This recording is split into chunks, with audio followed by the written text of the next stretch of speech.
Hello and welcome to the Matt's Movie Reviews podcast. I am your host, Matthew Pejkovic, and this is episode number 651. Releasing May 23 in theaters across the US is The Last Rodeo, a drama that stars Neal McDonough as a long retired rodeo star who enters a high stakes, high reward bull riding competition to pay for his grandson's brain tumor surgery. A gripping and stirring story of faith, family, and forgiveness that features one of the best performances by Neal McDonough. The Last Rodeo also marks the latest film from director Jon Avnet, who I'm glad to say joins me now on the podcast. John, how are you? Very well, thank you. And yourself? I'm doing really well, and I got to say, it's a real pleasure to be able to talk to you about this movie, The Last Rodeo. It's this movie that I was watching. I couldn't keep my eyes off as first it started. Number one, I'm a big fan of Neil McDonough, and also just the story itself, the drama, and also just the thrills of the rodeo scenes as well. Just incredibly done here. The stakes you could feel throughout the movie, and I think that's something that's really important for me. It's something that I find is essential to a great story, no matter what genre it is. Stakes, whether they be emotional, human stakes, drama stakes, it's essential for me. How essential is it for you, John, for a story to have stakes in the story for people to invest in and to be able to see play out throughout a movie? Because I think to me it's a major component of film storytelling. Yeah, I think it's crucial to have stakes, and effectively, you want the audience to empathize and identify with the character. So the ride they go on is the ride of the character. And one of the things with film, and particularly in a theater, and this film I made to get in the theaters, and courtesy of Angel will be in 2,000 plus theaters starting on Friday.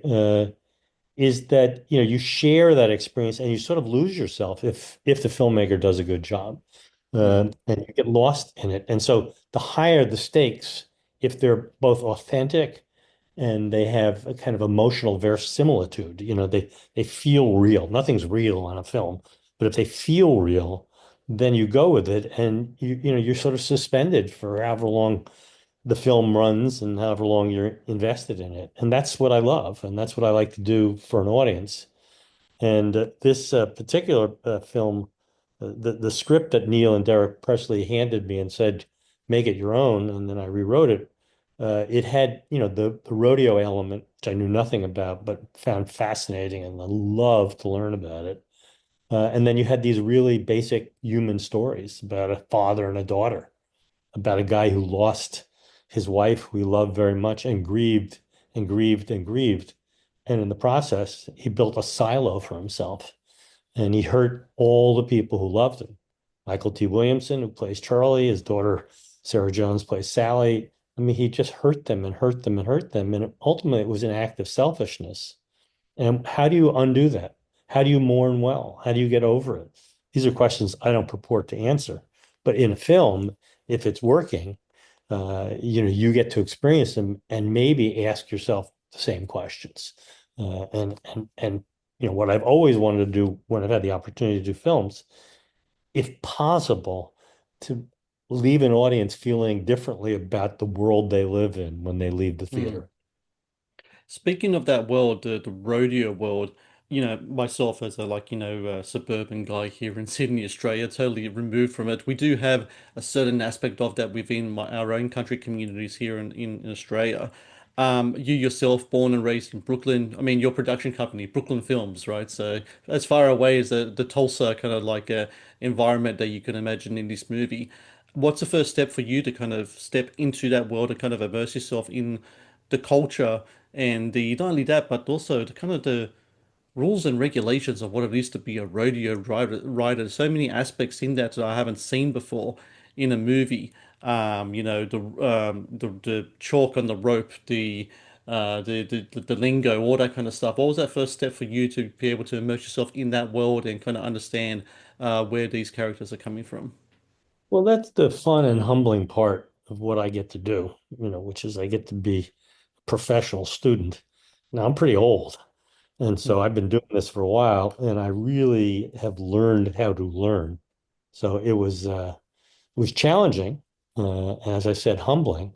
but I went to all the people who do this, the rodeo riders, the Sean Gleason, who was the CEO of Professional Bull Riders, the PBR, and basically had them show me around.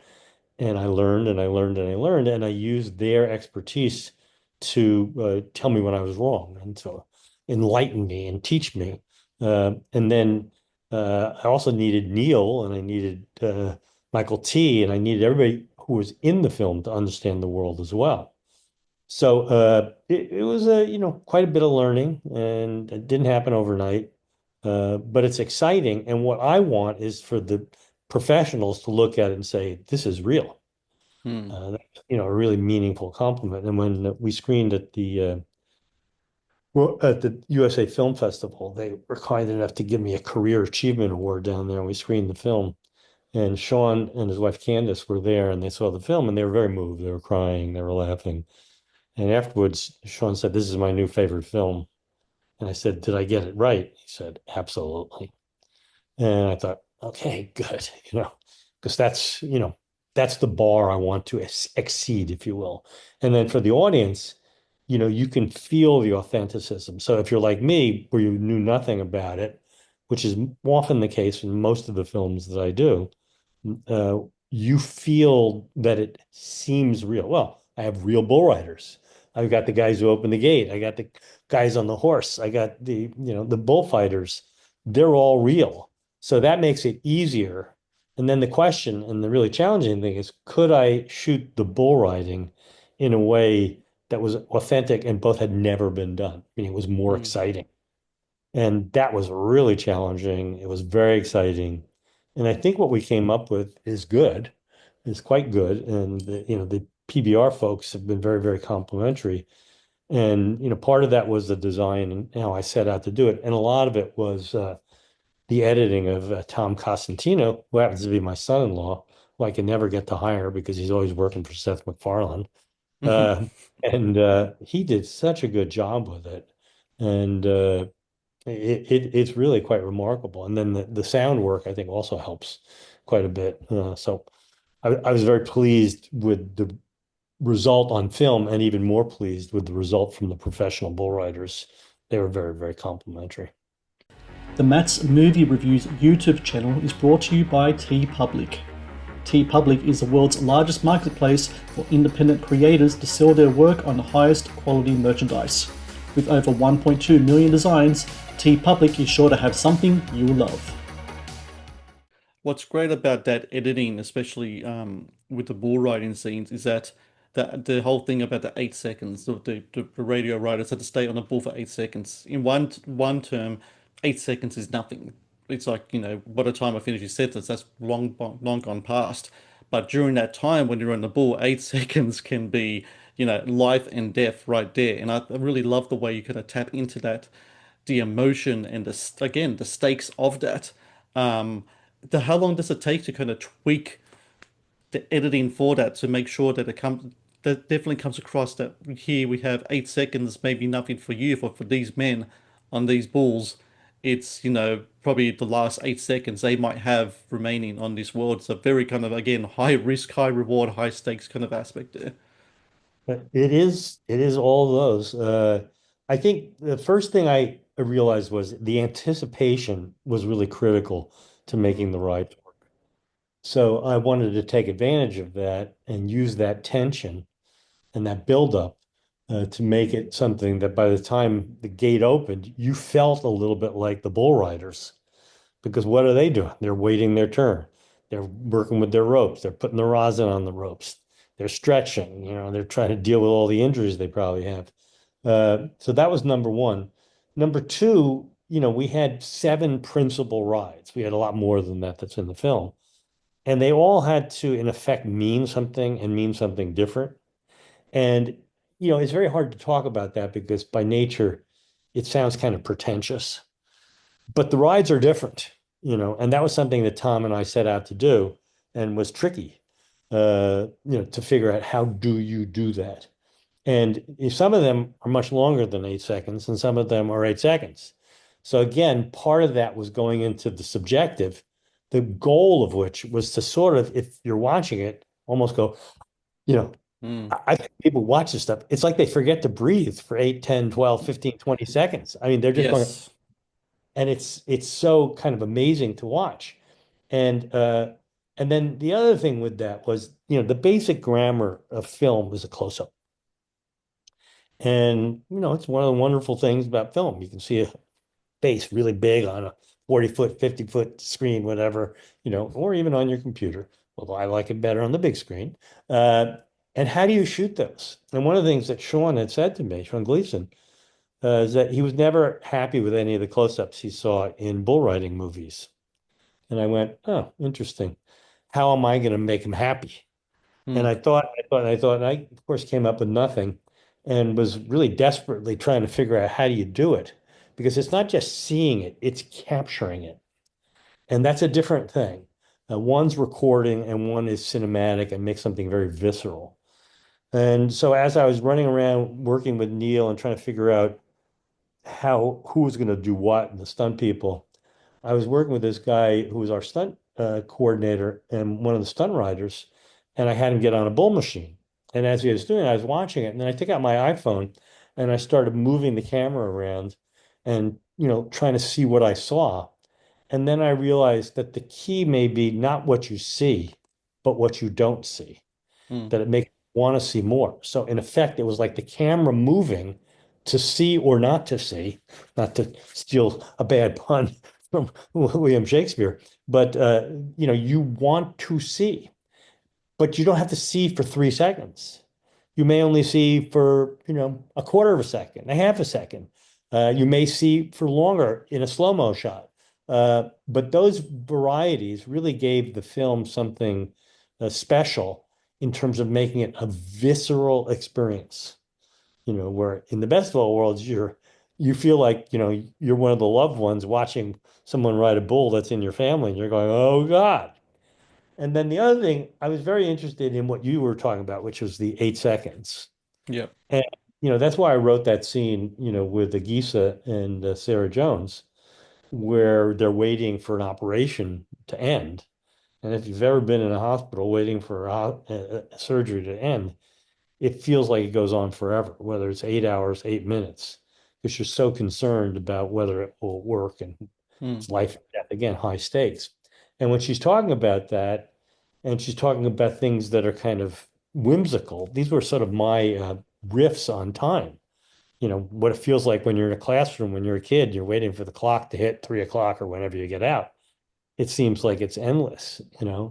And then when her mother died, you know, uh, it seemed like just yesterday, and it wasn't. It was this long, long, long life. And yet it felt like, boom, she was gone. And it's sort of the enigma of time, which is something that I think we all struggle with, myself obviously included. Uh, how do you figure out what the past is? Is it the recent past? Is it long past? Is it not there when you don't remember it anymore? These are things people struggle with often in moments of mortality or when they're contemplating it or when they're faced with it. And that's another side of, what Neal's character was like, because he was like in this time machine, he just hadn't given it up. And either you give it up and you get on with life and you respond to the people in your life, or you're really not really alive. You're just hurting people by your emptiness, your loneliness, and in a way, the selfishness has an element of hostility to it. Again, I don't want to judge people how they mourn because it's such an imperfect process, but I can observe it and say, okay, this is what he did, and this is how it hurt his people. And this was, years. So here you have 8 seconds, you have 15 years. You have a surgery that's going on for how long, and the mother's just hoping it'll end and end well. All those elements, and then you tie it together with an 8 second ride, which, as you said well, is might be the last thing they ever do. The Matt's Movie Reviews podcast is brought to you by Amazon Prime Video. One of the best on-demand streaming services available, Amazon Prime Video features exclusive Amazon originals as well as popular movies and TV shows. Watch Amazon Prime Video anytime, anywhere. Speaking of time, you and Neil have known each other for a very long time. I think Boomtown might be the first time you guys worked with each other, and since then you've done episodes of Justified. I know he was in 88 Minutes as well. Um, what's interesting about Neil as an actor is that usually when people hit the time, the age that he's at now, it's kind of like that's the time where they're kind of settling into the supporting roles and the character work and other stuff as well. It's kind of like the opposite with Neil. He started off as a character actor, very, he's one of those guys, if he appears in a show or a movie, in good hands, he's like, oh, Neil's here. It's all going to be good.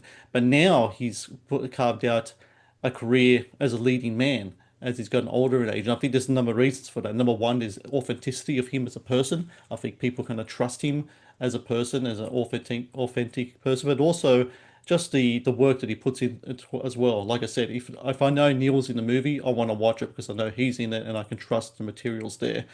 Um, and now he's got this performance here as Joe Wainwright, which I think, and I'm going to say this, and maybe, we'll fly in convention to some of that great work that he's done. I think it's the best thing he's put on film so far, or any type of screen, actually. It's a fantastic film, and it's a leading role as well in a movie that, once again, is going to show in 2,000 theaters. It's a movie that he helped write, develop, put on the screen there.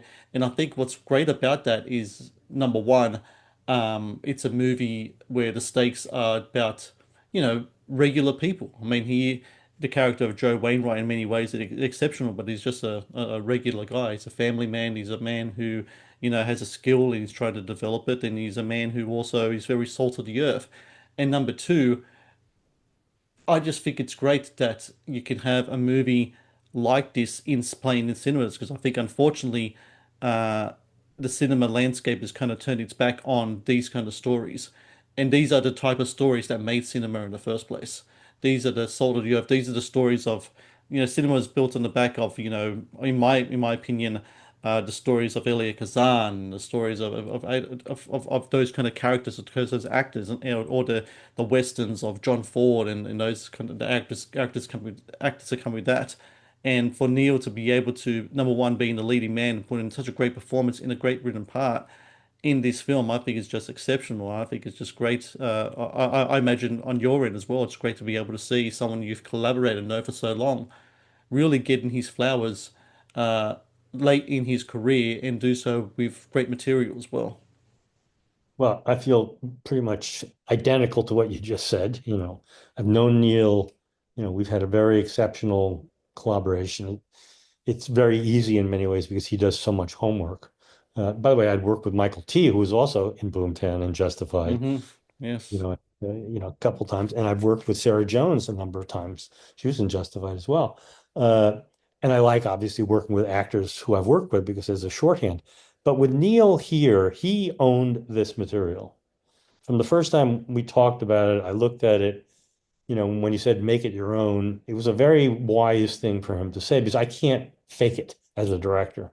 So, I needed to write the father-daughter. I needed to write the Charlie Joe stuff. And I needed to do it in a way that was authentic to me. And then I needed to make the bull stuff right. They didn't know what they were doing when they wrote the bull writing stuff. They're the first to admit it. And then I had to do the homework to figure it out. Now, this isn't a woe is me story. This is, oh, how lucky am I? And every time I talked to Neil, I could just feel how much this character was in him. And one of the things with John Wayne, or Gary Cooper or Jimmy Stewart or any of these fantastic American actors who were the classic heroes, is it's not just what they say because they tend to be very economical with words. It's what you feel when you look at them. It's the implication of character. It's the implication of life. It's the implication of how things didn't go exactly as anybody may have wanted or they may have wanted. And that's all, in their face. And Neil is so good reacting to other actors. And he tends to throw lines away to give other people more. He's very generous in that way. And so he'd give T more stuff or he'd give Sarah more stuff. And then if you look at him in those scenes carefully, his reactions are just amazing. He's so there. And he's there for every bit of the movie. So I hoped that if I did my job well, at the end of the film, people would feel about him the way I do, which is he is a leading man. And then one of the last things I shot was the opening shot of the movie, where the cowboy hat comes up, you see his face, you see a black bull at night, and you see his face. And to me, in my love of cinema, that's three shots to tell you what. Here's a man, look at his face, look at this bull, listen to the sounds of it, and then you're out on a riding on this bull. And, you can go on and on and on about what it means. It doesn't matter. It's what you feel as an audience looking here. It's the dramatic question that's created when you see him. And I thought when I was shooting, I went, oh, this looks great. And it took me a while to figure out, oh, this is the beginning of the movie. This is it. This is the way you see him. And it really sets you on this journey and tells you that he is exactly what you described, a true Western character in the world of Hawks and Ford and all these Henry Hathaway, all these great, great filmmakers who caught something so basic, and it's meant for the big screen. I mean, some Mm. of the most satisfying things to me is I screened a couple times at the Directors Guild of America Theater, which is one of the best in the world. It's fantastic. And it's about a 52-foot screen. And when I was looking at this close-ups and I was looking at the two shots, I went, yeah, that's how I meant it. That's the way I imagined it. And it looks right like that. It's not that it looks wrong on a computer or on a phone or on a tablet. It's just that it's the size of it suggests something that's almost anthropomorphic in nature, that's larger than life. That's a little bit like the Greek gods or, these mythological figures, which is what Westerns deal with, right? Very, very big mythic characters. And his struggle, if you will, is to reunite with his family on a more emotional level, to be the father to his daughter. Now that's something we all struggle with. If you have daughters, or you've seen it as a brother or whatever. And how does he do it? Because it's not going to be words. It's not going to be a lot of words on his part. It's got to be earned. You know what I mean? And so the bull riding is obviously, to help his grandson, but it's also in a certain way to prove his worthiness. And I don't want to get carried away, but and you mentioned Kazan, on the waterfront, Mm. Brando's character could have been a contender. Mm. I could have been someone. Yeah. Now that was his struggle, and it's one of the greatest moments ever in film, in my opinion. And I think many people's opinion. Here, he doesn't say that, but when he's talking with his daughter, when he's flown in to see her because he's worried about the surgery, you know, and he's saying, you were there and you didn't even complain about it. He's saying almost the opposite thing. You were there. You weren't a contender. You were there. You know what I mean? And don't feel bad about yourself. You were everything anybody could be. And Yeah. what's implied in that is, could he be that? So again, this is stuff that you don't, when you're watching it, you feel it. Most people don't think about it. You analyze films, you look at it, you may see them differently. I make them, I may see them differently, but they're primarily made for an audience, for them to enjoy and be taken on a ride. And on that ride to feel things that are very, very powerful, that are very private in a public setting that's dark and communal. Mm. It's kind of this crazy thing. And to me, it's wonderful. I obviously love and I'm addicted to this cinematic form. Uh, for the audience, when they have that experience, whether it's on the waterfront or for me, like The Godfather, I can Mm. watch that film over and over and over again. I shouldn't talk about Absolutely. it, but I got to go watch it because it's so much more than what it is, and it's so brilliantly done on every level that it just makes me want to suspend my disbelief, makes me want to go on a journey for 2 hours, or if you watch one and two together for 4 hours, 4.5 hours, and it takes you to a different place. And it makes you realize, yeah, I mean, the way they talk about it, never, ever go against your family. Mm. It's you know what I mean? Well, that's as basic as it gets. Now, we don't live in a mob world, but isn't there some sense to that? That family, is primacy. You know what I mean? That respect for that. And that's, again, and big element of Joe's journey and what he needs to embrace and what we all need to embrace, which is whether it's family or whatever, but being present when you're there. I think that's the ultimate, one of the great paradoxes of life, feeling like you missed that time when you were there. What can you do to be there when you're there? I don't know the answer, but I know that sometimes when you go see a film, it makes you want to do better. Be Mm. there for your family, be there for your kids, be there for your wife or whoever you love, and to do good things. It's so simple and so hard, so difficult. So that's what you get out of this, Western character.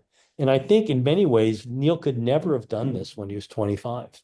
It's not that the work he did on Band of Brothers, Boomtown, any of the Minority Report, all these movies he's in, was not great. It was what was it about within him that he Mm. brought this film. And I trust me when I say this, he was there.